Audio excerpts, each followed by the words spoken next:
Hey everybody, Tyler Pyburn here with Connor Clarity and Marisa Yaleski, 5 Tool Productions, another Create Smarter podcast. Today, we decided to dive into really just like an article that I found, and it kind of just got my mind going 100 miles an hour, which is never a good thing, because I usually try to run through a wall, and then I send people stuff, and they're like, what is Tyler talking about? Well, we're talking about it here, so we're going to have some fun with it.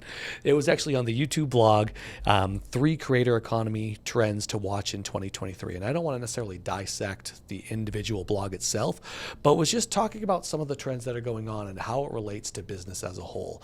So the first thing that they mentioned is, creator-driven content taking over the TV screen. So what does that mean? When you hear creator-driven content, Marissa, I'll start with you. What does that mean? It's taking over the TV screen. How do you kind of understand that? Yeah, I think now that people have cameras literally in their pockets all the time, it's a lot easier for people to record themselves doing stuff out in the world, kind of say things on camera, that kind of stuff, and post it anywhere. So it's a lot easier to have access to that content and post it yourself. So I think a lot of people are turning to that kind of content to drive what they're watching and creating. What do you think? Yeah, I see it as, the word creator, I feel like people our age and older, a little younger, have all grown up with the idea of like making yourself a brand and creating your own audience. So I think for this article specifically, it's like people need to create their own thing that's, memorable, noticeable, people know them and can differentiate themselves from bigger brands. Yeah, it's interesting. I look at it, I'm old, I get it, but I've got a bunch of kids, and I see them every morning before school or before daycare or whatever it may be, that they're going on and they're log on to YouTube. The very first thing they ask, can I watch this person on YouTube? Can I watch T-Rex Ranch, Dino Hunters on YouTube? My favorite show. You never have any idea who they are. Can I watch Blippi, right? And they've kind of grown out of Blippi. They've gone into T-Rex Ranch. But what's interesting about that now is they aren't watching television, right? They're not going to the, your traditional TV channels. They're not even going to Netflix or Paramount Plus quite as much. They are going to Amazon, because Amazon has recognized the fact that, some of these YouTube creators, they're really good. People want to watch them. So they're striking deals with those YouTube creators and bringing them onto Amazon and saying, we're going to have proprietary episodes that you can only watch here, which is definitely a smart play. Yeah. But I think the interesting thing for businesses to, recognize is the fact that this wave is coming where people aren't going to be watching traditional TV unless it's sports. However, Connor, as you mentioned beforehand, YouTube has sports now as well, right? Apparently, right? Yeah, why not? I didn't know that, but I guess they do. But I think that's one of those things for people to know and understand, that the wave of the next generation of people are growing up on YouTube, right? They're growing up on social platforms. They're not growing up on television quite the same way. And people have talked about this forever. But so for you, Marisa, did you, what shows did you watch? You were a Nickelodeon kid, right?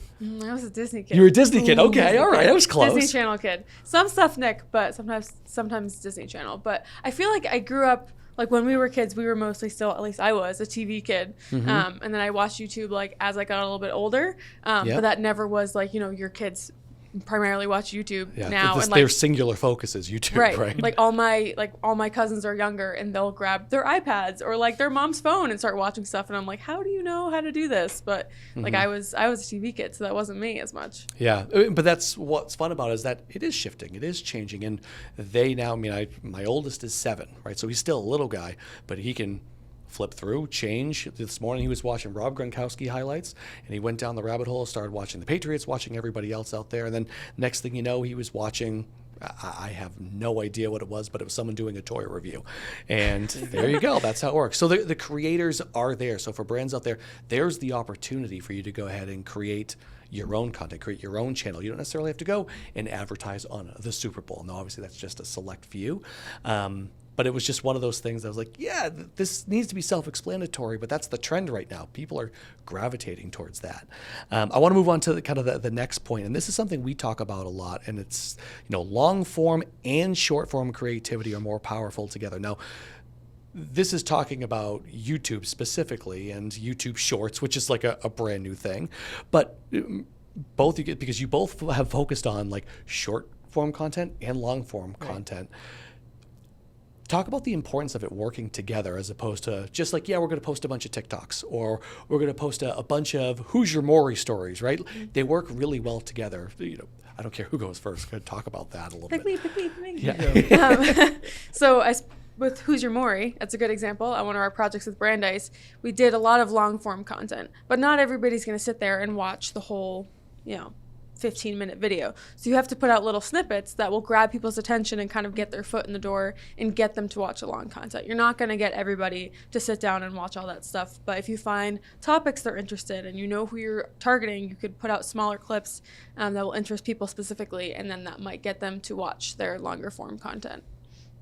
Yeah, and Yes. I was gonna toss to you if you well, had it's like anything. it's breadcrumbs, right? You're like I was gonna say leading the same them to go to say, well, maybe you're not going to watch that full 10-minute video Yeah. right now. But Connor, you and I have joked plenty of times saying, yeah, I just got tricked by the algorithm on whatever platform it may be this time. And I was watching a bunch of fishing videos. And the next thing you know, I happen to be watching a deep sea fishing documentary that's 40 minutes long. Yeah. How does that happen? Well, it's because they start dripping out a little bit of content, a little bit more, but it's got to be engaging at the end of the day too, right? Yeah, and I see it.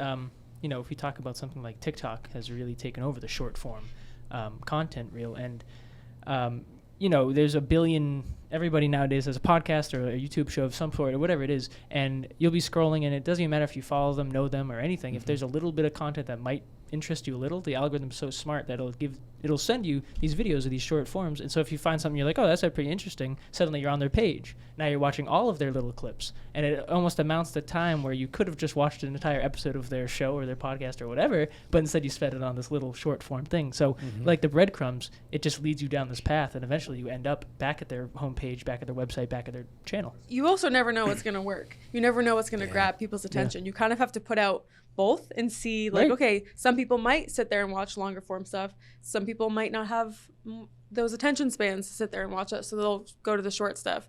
So you kind of have to try out both things, see what works, see what's going to grab the attention of the people you're trying to get. I think you're the perfect example of it too, because you'll tell us I hate watching movies. Yes, But you'll watch an exactly. hour-long Yep. show still, Yeah. right? Yep, 100%. Every person's different, right? Outside of things. They might watch an hour, but you ask for an hour 20. Get Whoa. lost. Oh yeah, Take a no. hike, I'll right? watch an hour's worth of 5 different episodes, but sit down and watch a movie that's too much attention for me. Can't I do don't know. Ugh. No way, not I'm happening. the complete opposite, and I see that too. Is you're talking about documentaries? Is like sitting down to watch a documentary, and be like, oh man, I don't want to do that. Like Netflix or whatever it is, that's an hour 22 hour. But then on YouTube, it'd be like a 40-minute documentary on this album I've never heard. Sign me up. Which is, so is that there's something to say of I'm in my bed, I'm at my desk, whatever. Is YouTube or something like that an easier way to make people watch something that is longer? Yep. You never know. Yeah, no, totally. And talking about the algorithm, I just kind of laugh. I get a call once a week from my father, who's older than I am, and I mentioned how old I was. He'll tell me, Ty, how come I'm watching a bunch of UFC fights right now? Because I watched one, and now it thinks all I want to do is watch UFC. But I did sit there and watch all of them. So he's like, that's what So it happens, worked. right? Yeah. So Exactly it what works. happened to me Someone really recently. I watched one mic'd up clip from the NFL. I was like, oh, it's kind of funny. And then my feed the entire rest of the night. And I sat there and I watched all of them. And then I was like, oh my God, I have to go to sleep. I was like, I can't sit here all night and watch these. I have to go eat dinner. I know. What'd you do tonight? I spent 3 hours on the couch watching bad lip reading. Yep. Right, nonstop. That's so funny. All right, the last point of the article is for Gen Z, creators are the new content studios. And that's really interesting because, going back to what we talked about in the very beginning, that television was, done by Universal Studios. It was done by Fox, 21st Century Fox Pictures, right? Like all these massive companies out in either New York City or in LA, and that was really it. But now if you go back to places like YouTube, like TikTok, wherever it may be, it's the Sway House, right? It's like these different random places that they're now the studios because they put a podcast studio. Like you look at, I die laughing every time I see Jake Paul and the Paul brothers because they were on Disney. They were Disney kids. Yeah. They were literally on TV. They started vlogging. They now have podcasts. They're now boxing. Right? They're doing all sorts Weird of stuff. stuff. But what's happened is that they've jumped on the train and kind of created this mentality that, well, I don't need the studio.